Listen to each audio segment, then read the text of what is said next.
जय श्री कृष्ण। तमारुं स्वागत है अमारी चेनल सिंपल गुजराती रसोई में। तो आज आपणे बनाववाना छे खाटा ढोकळा। तो खाटा ढोकळा बनाववा माटे मैं अहीं लोट तैयार करी लीधो छे। हवे आपणे तेने आथो लाववा माटे पलाળી देशुं। खाटी छाश अने गरम पाणीथी तमे छाशनी जग्याए दही पण लई शको छो।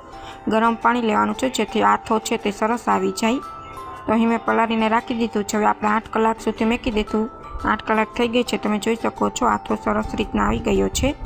हवे आपणे बधी ज वस्तु एड करी दईशुं। मीठुं स्वाद प्रमाणे, खांड एड करशुं, हळदर, हींग, आदू मरचा लसणनी पेस्ट नाखशुं। सारी रीतना मिक्स करी देशुं। हवे अहीं मैं स्टीमर छे ते गरम थवा मूकी दीधुं छे। हवे प्लेट में तेल पण लगावी लीधुं छे। हवे जेटલું બેટર ઢોકળા બનાવે તેટલું લઈ લીધું છે। તેમાં બેકિંગ સોડા નાખી તેલ નાખી દીધું છે અને પ્લેટ લગાડી દીધી છે।